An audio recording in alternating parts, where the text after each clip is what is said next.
right, Maddie, that's going to do it. Thanks, everyone, for listening. I'm Rolly. And I'm Maddie. Next editing, Jackie's talking to me about what I should be talking to you about, and we'll see you guys next time. Wait, that's it? Yeah? We just gave Agrippa, side character energy. We can't do 45 minutes on every Roman with a pulse, Maddie. Then we should do 5. 5? Yeah, quick hits. Quick hits. When people talk about the rise of Augustus, they usually talk about Augustus. But Rome wasn't built by one man. And if there's a single figure who made the Augustan age work, it was Marcus Vipsanius Agrippa. Agrippa wasn't born into Rome's elite. He wasn't a Julian. He wasn't a Claudian. He didn't come from an old Republican family whose ancestors stared down at you from funeral masks. He came from obscurity. And in a political culture obsessed with pedigree, that really matters.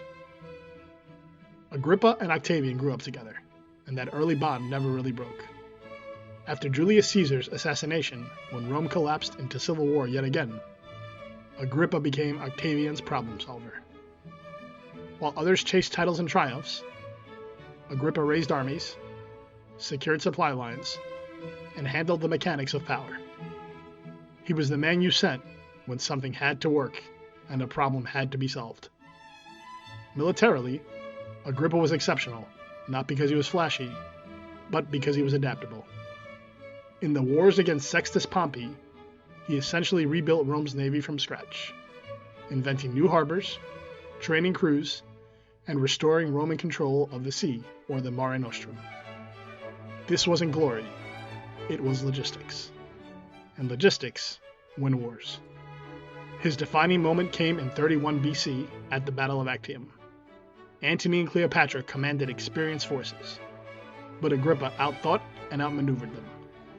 He cut supply routes, forced engagements on terms that were favorable to him, and turned the battle into a slow strangulation rather than a dramatic clash.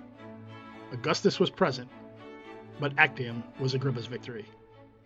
Without it, there is no Roman Empire as we know it today. After the wars, Agrippa didn't retire. He reinvented himself as Rome's chief administrator and builder. As aedile, he repaired aqueducts, cleaned sewers, restored roads, and transformed Rome into a city that actually functioned. Augustus often boasted that he found Rome a city of brick and helped leave it a city of marble. This boast was true, and it was possible because of Agrippa. Agrippa also rebuilt the Pantheon, dedicating it in his own name. The structure standing today is from later, but the inscription still reads, Marcus Agrippa, son of Lucius, in his third term as consul, built this. It's one of the rare moments where the quiet man left a permanent signature. Politically, Agrippa walked a narrow line. He held the consulship multiple times, received tribunician powers, and married into Augustus's family. For a time, he was even considered the obvious successor. But Agrippa never challenged Augustus, never built a rival faction, and never tried to turn his indispensability into dominance. In a century defined by ambition, that restraint was extraordinary and intentional. Agrippa died in 12 BC, long before Augustus's reign came to an end, before the imperial system was fully solidified. His death was a genuine blow to Augustus, both personally and politically. But by then, the foundations had been laid. The army, the city, the victories, all of them bore his imprint. So if Augustus was the face of the new Roman world, Agrippa was its engineer. And once you start looking for him, it's hard not to see him everywhere. Rome wasn't built by one genius. It was built by a partnership.